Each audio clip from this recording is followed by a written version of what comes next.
Walt Disney, l'homme qui a vendu des rêves, 1941.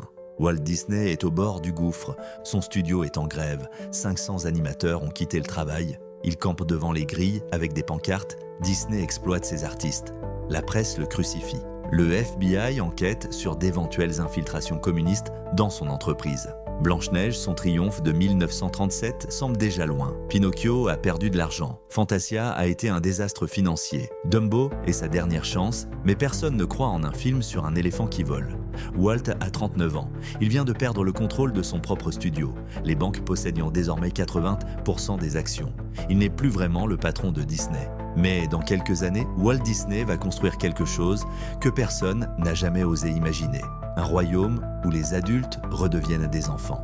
Un empire du divertissement qui génère aujourd'hui 90 milliards de dollars par an. Cette histoire commence 40 ans plus tôt, dans une ferme du Missouri, avec un enfant battu par son père. Chapitre 1. L'enfant qui dessinait. Walt Disney naît le 5 décembre 1901 à Chicago, quatrième de 5 enfants. Son père, Elias Disney, est un homme dur, un charpentier raté devenu fermier raté. En 1906, la famille déménage à Marceline, Missouri. Une petite ferme de 18 hectares. Pour Elias, c'est le nouveau départ. Pour Walt, c'est l'enfer. Tous les matins, avant l'école, Walt doit traire les vaches. Tous les soirs, il doit nourrir les cochons. S'il se plaint, son père le bat. S'il est en retard, son père le bat. S'il rêvasse, son père le bat. Mais Walt a découvert quelque chose que son père ne peut pas lui enlever, le dessin. Il dessine les animaux de la ferme. Il dessine tellement que ses cahiers d'école sont remplis de croquis dans les marges. Ses professeurs se plaignent. Son père confisque ses crayons. Un jour, le médecin du village, Doc Sherwood, voit ses dessins. Il lui donne 50 cents pour dessiner son cheval. Walt a 8 ans. C'est la première fois qu'on le paye pour son art. Cette nuit-là, il ne dort pas. Il compte et recompte ses 50 centimes dans le noir. Il vient de comprendre quelque chose que son père ne comprendra jamais. On peut gagner de l'argent en créant des choses qui rendent les gens heureux. Mais la ferme fait faillite en 1910. Elias vend tout, la famille allait déménage à Kansas City. Walt a 9 ans. À Kansas City, Elias achète un circuit de distribution de journaux. Walt et Roy doivent livrer 2000 journaux chaque jour. Walt se lève à 3h30 du matin, il marche dans le froid, la neige, la pluie, tous les matins pendant 6 ans. Il s'endort en classe, ses notes sont catastrophiques. Les autres enfants le trouvent de bizarre, trop maigre, trop fatigué, trop rêveur. En 1917, son père déménage encore. À Chicago cette fois, Walt refuse de suivre. À 16 ans, il reste seul à Kansas City. Il dort chez des amis. Il travaille dans un restaurant. Il économise chaque centime. Et puis la guerre éclate. Walt veut s'engager. Il a 16 ans mais ment sur son âge. L'armée refuse. Il est trop jeune. Alors il falsifie son certificat de naissance et rejoint la Croix-Rouge comme conducteur d'ambulance. Il part en France. Il passe 1 an à conduire des officiers, à dessiner des caricatures pour les journaux militaires. En France, il rencontre Ray Kroc, celui qui fondera McDonald's. Ils partagent le même baraquement, rêvant déjà des trucs aux autres soldats. Walt dessine des portraits contre de l'argent, 2 gamins qui cherchent leur voie. Walt rentre en 1919. Il a 18 ans. Il est seul, sans diplôme, sans argent, sans réseau. Il a juste un carnet rempli de dessins et une idée folle, faire des films d'animation. Situation en 1919, 18 ans sans diplôme. Relation avec son père, rompue. Expérience professionnelle, livreur de journaux et conducteur d'ambulance. Économie, $0. Perspective d'avenir, aucune. Mais Walt Disney a quelque chose que personne ne voit. Une imagination qui refuse de s'éteindre malgré les coups. Chapitre 2. Les premiers échecs. Walt trouve un emploi au Paceman Rubin Commercial Art Studio à Kansas City. $50 par mois pour dessiner des publicités. Il rencontre Hubie Works, un dessinateur brillant et introverti. Ils deviennent amis. Mais l'agence les licencie au bout d'1 mois. Pas assez de clients. Walt et Hub décident de monter leur propre studio. Ils ont 19 ans. 0 expérience en business, 0 client. Le studio fait faillite en 3 semaines. Walt trouve un nouveau job au Kansas City Film Ad Company. Il crée des petites publicités animées pour les cinémas locaux. C'est là qu'il découvre l'animation, les dessins qui bougent, les personnages qui prennent vie. Il est fasciné, obsédé même. Il emprunte une caméra, il installe un petit studio dans le garage de son frère Roy. La nuit, après le travail, il anime, il teste, il expérimente. Il dort 4 heures par nuit. En 1922, il a 21 ans et démissionne. Il monte l'Ophogram Studio avec 6 animateurs dont Ub Iwerks. Ils vont faire des courts-métrages d'animation basés sur des contes de fées. Walt est convaincu qu'il tient quelque chose. Il trouve un distributeur à New York qui commande 6 films pour 11 000 $.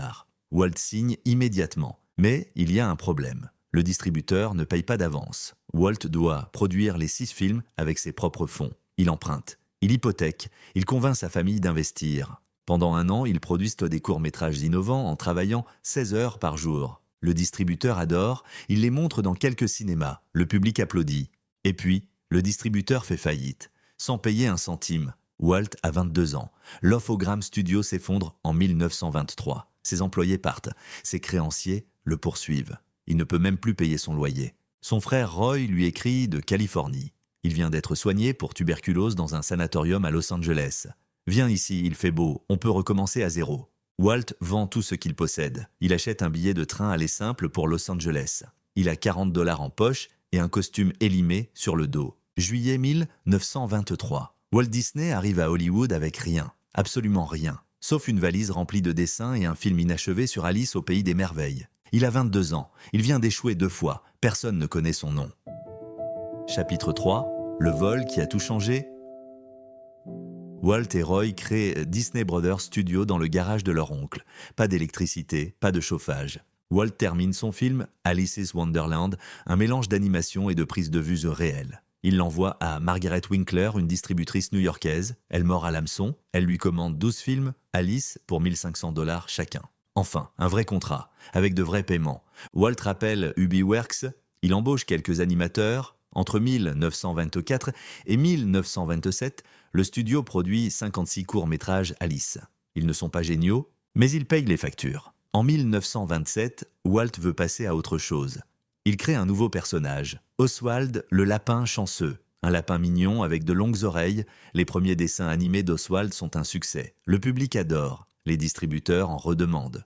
Walt est euphorique. Il a 26 ans. Son studio emploie désormais 20 personnes. Il vient de se marier avec Lillian Bounds, une de ses employées. Il pense avoir enfin réussi. Février 1928. Walt prend le train pour New York pour rencontrer Charles Mintz, son nouveau distributeur. Il veut renégocier à la hausse. Oswald est populaire, il mérite plus d'argent. Walt entre dans le bureau de Mintz avec confiance. Et là, Mintz lui dit « Walt, j'ai une offre pour toi. Je te propose de baisser ton tarif de 20%. Sinon, je prends Oswald et je continue sans toi. J'ai déjà débauché presque tous tes animateurs. » Walt ne comprend pas. « Tu ne peux pas faire ça. Oswald, c'est moi qui l'ai créé. » Mintz sourit. « Oswald appartient à Universal Pictures, pas à toi. Tu as signé les contrats, Walt. Tu n'as lu aucune clause, le personnage est à moi, les animateurs travaillent désormais pour moi.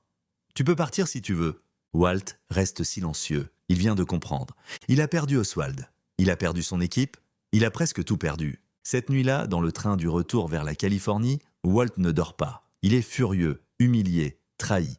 Mais quelque chose se passe dans sa tête pendant ce long voyage. Une rage froide remplace le désespoir. Il sort un carnet et dessine pendant des heures. À l'arrivée, il a créé un nouveau personnage, une souris, avec de grandes oreilles rondes. Mickey Mouse vient de naître, de la pire défaite de Walt Disney. Chapitre 4. Mickey Mouse et la Révolution. En 1928, Walt lance Mickey Mouse avec 3 courts-métrages, Plane Crazy, The Galloping Gaucho et Steamboat Willie. Les 2 premiers passent inaperçus. Mais Steamboat Willie change tout. C'est le premier dessin animé avec son synchronisé. Mickey siffle, tape des pieds, fait de la musique avec des objets. Le public est stupéfait. Le film sort le 18 novembre 1928. Triomphe absolu. Les spectateurs applaudissent debout. Ils demandent à revoir le film. Certains reviennent 5 fois dans la même semaine. Mickey Mouse devient une star en quelques mois. En 1929, il apparaît dans 12 nouveaux films. En 1930, il est dans 15 films. Des produits dérivés apparaissent, jouets, livres, vêtements. Walt a enfin un succès, un vrai. À 28 ans, il est devenu quelqu'un, mais Walt veut révolutionner l'animation. Couleurs, sons, histoires émouvantes, tout ce que les autres studios ne font pas. 1932, Flowers and Trees est le premier dessin animé en couleur. Il remporte l'Oscar. 1933, The Three Little Pigs devient un phénomène culturel. La chanson Who's Afraid of the Big Bad Wolf est reprise partout. Walt enchaîne les succès. Donald Duck, Dingo. Les studios Disney produisent de 15 à 20 courts-métrages par an. En 1934, Walt a 33 ans. Il gagne 100 000 $ par an. Son studio emploie 250 personnes. Il vient d'acheter une grande maison à Los Feliz. Une nuit, après avoir raconté Blanche-Neige à sa fille, Diane demande « Papa, pourquoi tu ne fais pas un film avec une vraie histoire comme ça ?» Walt ne répond pas tout de suite. Mais l'idée vient de germer. Un film d'animation long, une vraie histoire, avec des émotions, du danger, de l'amour. Tout le monde autour de lui dit que c'est impossible. Roy, son frère, on ne peut pas financer ça. Les distributeurs, personne ne va regarder un dessin animé d'1 heure. Walt s'en fout, il a déjà décidé. Il hypothèque sa maison, il emprunte 1 500 000 $. Il embauche 300 animateurs supplémentaires. Pendant 3 ans, le studio travaille uniquement sur Blanche-Neige et les 7 nains. Le budget explose. Prévu à 250 000 $, il atteint 1 500 000 $, une fortune en 1937. Walt est obsédé par chaque détail. Chaque mouvement doit être parfait, chaque expression doit émouvoir. 21 décembre 1937. Première de Blanche-Neige à Hollywood. Le film dure 83 minutes. Personne ne bouge, personne ne tousse. À la fin, quand les 7 nains pleurent autour du cercueil de Blanche-Neige, des spectateurs sanglotent dans la salle. Quand les lumières se rallument, standing ovation. 10 minutes d'applaudissements. Des critiques s'épleurent. Clark Gable serre la main de Walt. Vous venez de créer un nouveau genre. Blanche-Neige rapporte 8 millions de dollars en 1938. C'est le film le plus rentable de l'année. À 36 ans, Walt Disney est devenu un génie. Chapitre 5. L'Empire se fissure. Après Blanche-Neige, Walt veut aller encore plus loin. Il lance simultanément Pinocchio, Fantasia et Bambi, 3 chefs-d'œuvre, 3 paris financiers gigantesques. Mais 1939, la guerre éclate en Europe. Les marchés européens, 45% des revenus Disney, s'effondrent. Pinocchio sort en 1940. Triomphe critique, désastre financier. Budget 2,6 millions. Recettes 1,9 million. Perte nette 700 000 $. Fantasia, la même année, budget 2,3 millions. Recettes 1,3 million. Nouvelle perte 1 million de $. Le studio est à sec. Les banques menacent. Roy supplie Walt d'arrêter. On va couler si tu continues comme ça.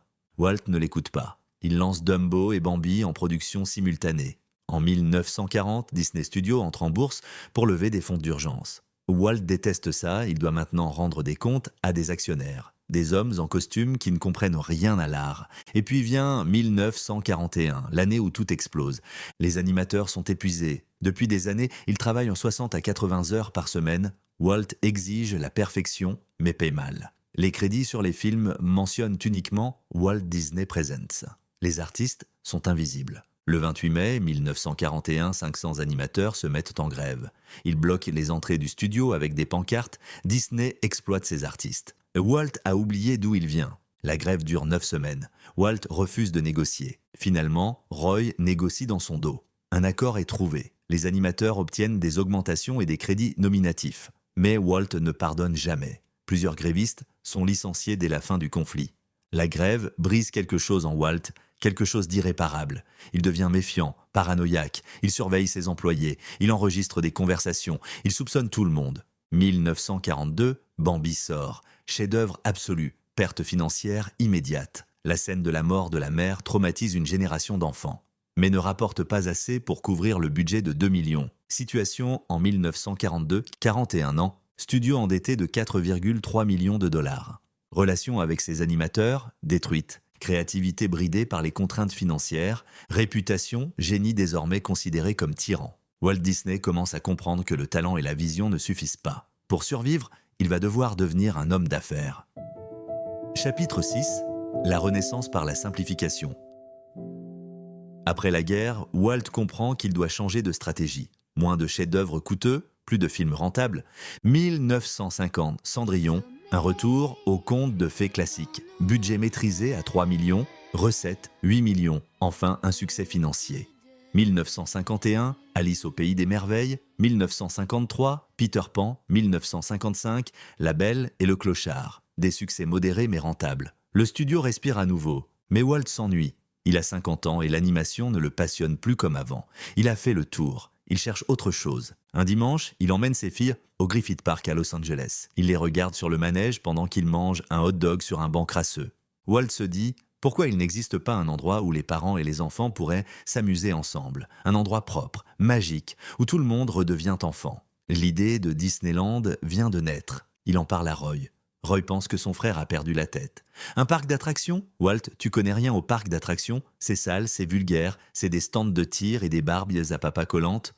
Walt, justement, je vais faire différent. Il dessine des plans. Il imagine Main Street USA qui ressemble aux petites villes américaines idéales, un château, des pays imaginaires, Frontierland, Adventureland, Fantasyland, Tomorrowland. Personne ne veut le financer. Les banques refusent. Les investisseurs rient. Construire un parc basé sur des dessins animés? Ridicule. Walt vend sa maison de vacances. Il emprunte sur son assurance vie. Il crée Walt Disney Incorporated, une entreprise séparée pour que l'échec potentiel ne coule pas le studio. Il propose à ABC un deal. ABC finance le parc. Walt crée une émission TV hebdomadaire. ABC accepte. 17 juillet 1955. Ouverture de Disneyland à Anaheim, Californie. C'est un désastre. Les températures atteignent 38 degrés Celsius. L'asphalte fond sous les pieds, les attractions tombent en panne, les toilettes débordent, une fuite de gaz force à fermer Fantasyland. La presse titre « Disney's Disaster, le désastre de Disney ». Walt ne dort pas pendant 3 jours. Il supervise les réparations, il ajuste, il répare, il améliore. En quelques semaines, le parc fonctionne. En un an, 4 millions de visiteurs. Les gens font la queue pendant des heures pour entrer dans le royaume magique. Walt passe ses week-ends à Disneyland. Il se promène incognito, observe les familles, note ce qui fonctionne et ce qui ne fonctionne pas. Disneyland rapporte 10 millions de dollars par an dès 1956. En 1960, à 59 ans, Walt Disney règne sur un empire. Un studio qui produit films et émissions TV. Disneyland qui accueille 5 millions de visiteurs par an. Des licences de produits dérivés dans le monde entier. Une fortune personnelle de 50 millions de dollars. Mais Walt a déjà un nouveau projet. Plus grand, plus fou, plus impossible. Chapitre 7. Le rêve inachevé. Walt ne veut plus construire juste un parc. Il veut construire une ville idéale où 20 000 personnes vivront selon ses principes. Propreté, efficacité, bonheur, il l'appelle EPCOT. Experimental Prototype Community of Tomorrow. Il achète secrètement 27 000 acres de terrain en Floride, 2 fois la taille de Manhattan. Il dessine des plans, il imagine des voitures électriques souterraines, pas de voitures en surface, des piétons partout, des espaces verts, des écoles modernes, une ville où tout fonctionne parfaitement. Il présente son projet à la télévision en 1966. Il est passionné, excité comme un enfant. À 65 ans, il parle de Epcot avec la même énergie qu'il parlait de Mickey Mouse 40 ans plus tôt. Mais il tousse beaucoup pendant la présentation. Il fume 3 paquets de cigarettes par jour depuis 40 ans. Novembre 1966. Les médecins découvrent une tumeur au poumon gauche, cancer avancé. Walt continue de travailler, il vient au studio en ambulance, il révise les plans d'Epcot depuis son lit d'hôpital, il dicte des notes, il donne des instructions. Le 15 décembre 1966, Walt Disney meurt. Il a 65 ans. Chapitre 8. L'héritage complexe.